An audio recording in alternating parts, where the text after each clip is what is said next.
All right, today we're going to be looking at the back view of the project plans, and you're going to have a fillable form that you can fill out to save yourself some time drawing. If you look here, you'll see that there's a file for you to fill out right here. And when you click on that, it's going to take you out to a document that has 4 different options for backs. So it's got this option here, and this is going to be, if you look down here in the notes, this is for your standard cabinet that has a drawer on top and a shelf on bottom. You've got this one here. This is going to be a shelf on top, so no drawer, just the shelf. And then you've got your door on bottom. This one here, again, if you read the notes, it's going to tell you this is for 3 separate drawers. Okay, so you have a drawer bank. And this last one is if you have multiple shelves. So maybe you have a shelf up top that's open and a shelf inside your cabinet when you open the door. So you can choose which one of these you're going to work with. Maybe you're doing the standard nightstand. It's got a drawer on top. Then you can delete the rest of these. You just click on it and hit delete on your screen and they'll go away. So you just have the one that you're working with.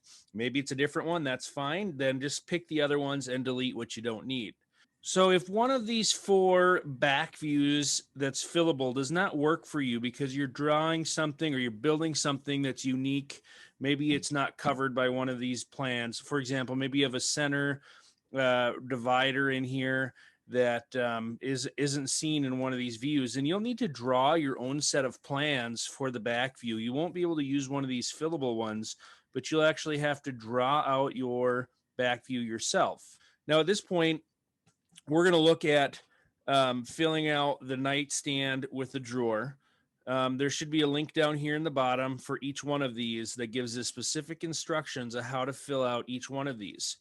You can continue watching this video for one long running video that's going to go through how to draw out for each one of these, or you can break it up by section, and down at the bottom there'll be instruction notes, information, or a link to click on that'll take you out to a video that you can watch on how to fill out each one, so you don't have to watch this whole long video. So if you're doing one of the further down ones, you can pause this video or stop it, click on the video you want, and down below here there should be a link to a YouTube video posted down here. You don't see it yet because they're not created. All right, so right now we're going to look at the standard back view. Now it looks kind of small, and that's fine. If you go into present mode, it's going to make it look bigger, and that's going to be more what it looks like on a full piece of paper when you print it. But I know right now it's kind of hard to see all the little spots, but everywhere it says size here, you're going to put some information in. And this is mostly going to come off of the front view. So I've got the front view open here, and we're going to take a look. So right now, if we start at the bottom, it tells me my size here. And if I look here, it's 4.5 inches to the top of this line here. And this line is going to sit 1/16 above this side. That way, when we put the two together, there's no chance that this plywood piece right here on our project will stick up above the front rail. So what we're going to do is drop this back side 1/16. So if we have 4.5 here, this size is going to be, and you just click on it to type it in, 4 space 7/16 inches. Okay. So 4 7/16 is how tall that shelf should be. And your plans may vary. Maybe your front rail is only 3 inches, maybe it's 5 inches. And so that number could vary depending on what you have for that bottom rail. Now, if we look at the height of the project right here, we have 28 inches over on the left side of the screen on our front view. And so I'm going to come over here to my side view and just verify these sizes on this next view. So when you look at one, you don't have to flip back and forth. And over here, we have 16 inches on the overall width. So if I come over here, this looks like from outside to outside, that's our overall width. And I'm going to type 16 in there. Inches. Okay, and now what we got to do is we're going to take 16 minus 3/4, because there's 3/4 of an inch on the right side and 3/4 of an inch on the left side. We can see that down here. They are labeled or dimensioned. And so 16 minus 3/4 and 3/4, 1.5 inches, that's going to be 14.5. So 14.5 or 14.5 inches. If it makes it small like that, when you put it in half inches and then it goes small, you just hit Control Z or Command Z, depending on what platform you're working on, and it will pop that half back out so it's big, so it's a little bit more legible. All right, now we need to determine the length of this shelf here, and that's this size here. The length of this shelf is going to be, and if we look up here, this says it's a 3/8 rabbet, and that must mean there's a 3/8 rabbet on this side. So 3/8 and 3/8 is 3/4 of an inch. So if we take our overall size, which is 16 inches, and subtract 3/4 of an inch, that's going to be 15 and 1/4 or 0.25 inches. Again, it made it small, so I'm going to hit Command Z or Control Z, and it's going to put it back out in big text for me. So the only thing we have left now is to determine where these drawer slide supports are going to go. And there's a size here. Now, if we come over here to our front view, this line right here, the top of this center rail, should be the same as the bottom of these drawer slide supports. So if we know that this is 6 inches plus 1.5 inches, that's 7.5. So from the very top to the bottom, very top 1.5 inches plus 6, that's 7.5. So I'm going to come here and I'm going to put 7.5 for this size. So 7.5 inches, Command or Control Z to get it out big there. All right, so that would be all that we need to do on our back view for a cabinet that has a drawer on top and a shelf on the bottom, or a cabinet door on the bottom. So we've got our drawer slide support sizes, we've got the inside size, we've got the total outside size, we have the length of that shelf and how high up that shelf should be. At that view, let's take a look at this next one. It's going to be very similar. We're going to use this same front view, even though we just used that a minute ago. We're going to use this again for the back that has a shelf here instead of a drawer. So we're looking at the back view that has a shelf and a opening here for a cabinet door that has a shelf in there. So instead of having a drawer up top, there's going to be a shelf right here. It's going to be left open. Maybe you put, a DVD player, maybe you just slide things in and stack it up there, whatever it may be. So we're going to fill out the same things here. We're going to start with the overall size, 28 inches. That can transfer over here, 28 inches. We're going to come down here, and this shelf, just like our other view, 4.5 inches. We don't want this plywood shelf sticking up above here. So I don't want to put these at the same height. I don't want to accidentally get one bigger. So I'm going to put this shelf a 1/16 lower over here. And then that's going to allow us to be able to router off the excess material. So if it's 4.5 there, I'm going to put 4 7/16 here. Don't forget your inch marks on there so we know what units you're talking about. Overall size, I can see here on this dimension from outside to outside is 16 inches. So outside to outside here should be 16 inches. And my inside width, I know there's 3/4 of an inch here, 3/4 of an inch here. That's 1.5 inches total. So 16 minus 1.5 inches would be 14 1/2 inches. Remember, if it makes it small like that, when you put the inch sign in, just hit Command Z or Control Z to get it out bigger. So the only thing left that we have to do, we have the length of this shelf. So if we look up here, this tells us these shelves are notched in 3/8 of an inch, 3/8 rabbet right there and right there. So 3/8 on one side plus 3/8 on the other, that's 3/4 total. So we're going to take 16 inches minus 3/4, and that's going to be 15 1/4 inches. And I'm going to hit Command or Control Z to get that to be big text.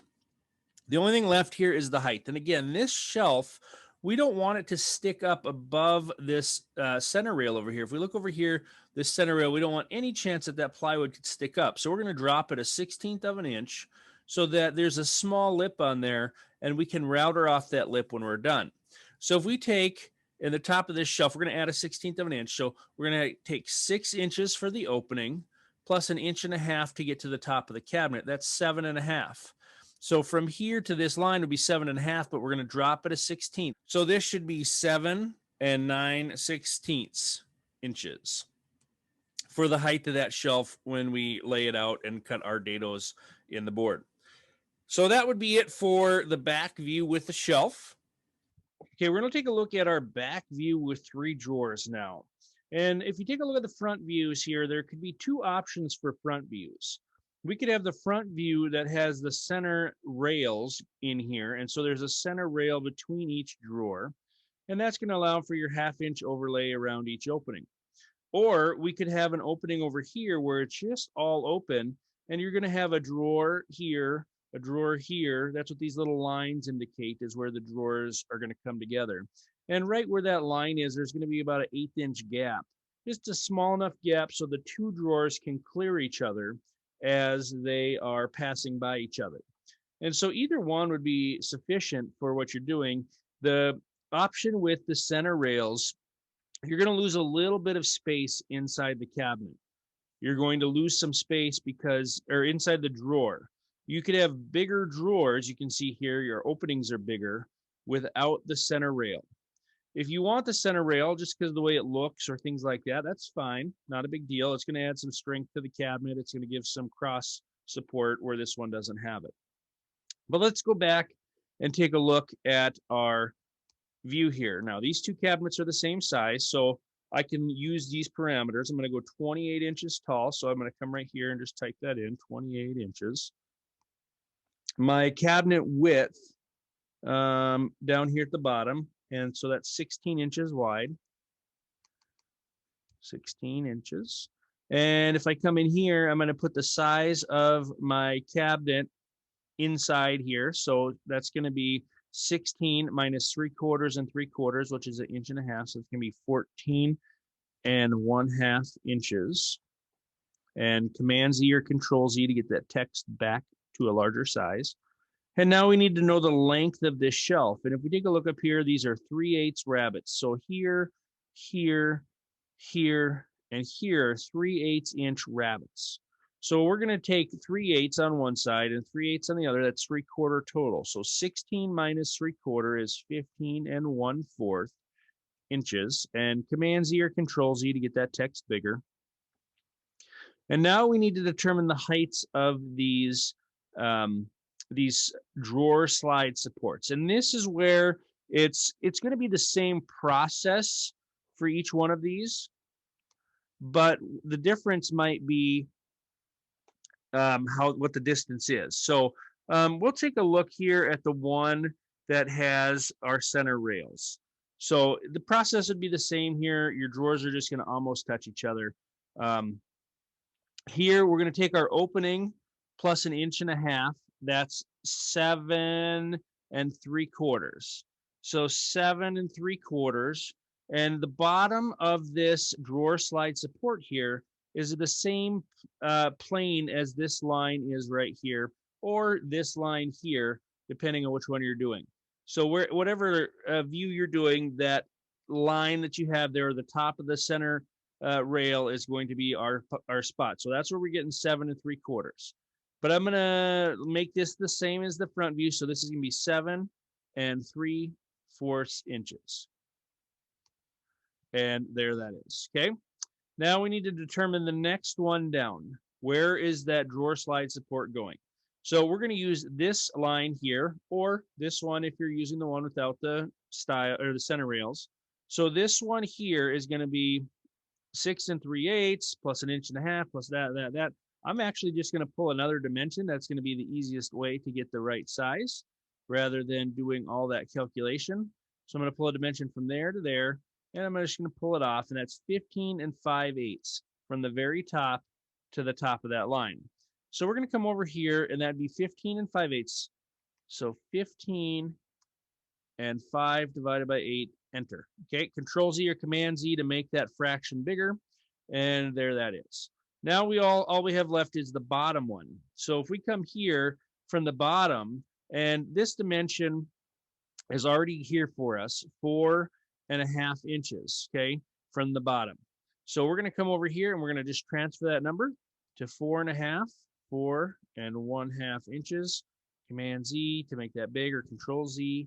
And that's all we have. Now you'll notice that on the drawer bank, this bottom shelf has been moved all the way to the floor, rather than the other views where that shelf sits up higher. That's a shelf. So when you open the door and the shelf, or the bottom of the cabinet and the face frame are the same plane when they're done. Here, it doesn't matter because there's going to be a drawer. This will give you a little bit of space underneath to get your drawers in straight. You could have a little hidden cavity under there when you're done. If you take that bottom drawer out, you'd have, 4 inches or so of storage under there to use for other things. So that's why that bottom shelf is all the way to the floor. It doesn't need to be up when you open the door. There's no door, so it doesn't need to be flush there. So that's what it would look like with laying out your back view with 3 drawers. And again, over here, it doesn't matter if we're using the center rails or not, which we did on when we laid it out. But if we were to come over here, the process would be the same way. We would take our measurements, we'd have 7 plus 1.5 inches there, and we would have 15.5 here for that size, and 4.5 down there. So the process is the same right here. These are just reference lines. So I know whereabouts I want my drawer or my drawer bank to be. So the line on top of here, that gives me an idea where I want my top drawer, how big I want the top drawer. There's nothing really there. That's just the line where they almost touch each other. Now we're going to take a look at our project that would maybe have 3 shelves. And we're going to use this same example that we used for the drawers, except for now, instead of being drawer banks, they're going to be shelves in there. And you maybe have a door over one of these, or maybe you have it all open with just 3 shelves. Whatever it may be, the process is going to be the same. So we're going to transfer over some of our outside dimensions that we know here. So 28 inches we see over here. So I'm going to just transfer that over. And my overall width, if I look here, 16 inches right over here on the left. So I'm going to come over here and put 16 inches in there. And 16 minus 3/4 and 3/4 on each side is 1.5 inches. So this would be 14 1/2 inches. And you can hit Command Z or Control Z to make that fraction bigger or just the same size as the normal text. Now we need to know how long these shelves are. Now, if we look up here in the top, it tells us that this is a 3/8 rabbet joint. So we got 3/8 of an inch here and 3/8 of an inch on this side. So that's 3/8 and 3/8 is 3/4. So we're going to take our overall size of 16 inches and subtract 3/4 of an inch. That would make this 15 1/4 inches. Command Z or Control Z to make that text a bigger size. All right, so now that we have those in, we can start worrying about where our shelves are. So if we come over here and take a look, we have 6 1/4 plus 7.5, or sorry, 6 1/4 plus 1.5 inches. That's 7 3/4 total. And that's from the top of the cabinet to the top of that shelf. Well, we want this shelf to sit 1/16 of an inch lower so that when we're done, we can come in with the router and router off the extra. If we try to make these the same, what might happen is we might end up with plywood sticking up above the rail, and then we have to deal with that. So we would rather make this shelf sit lower and have to router that off. So I'm going to come in here. That was 7 3/4. So I'm going to come over here and I'm going to add a 1/16 of an inch. So that's 7 3/4 plus a 1/16 is going to be 13/16 of an inch. Now, the next one here, the shelf, this one's coming from the bottom. And so we can pull some dimensions. We can do different dimensions.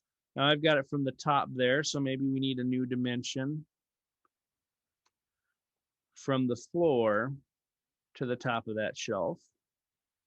And that's 12 3/8. And again, we're going to drop the shelf 1/16 of an inch.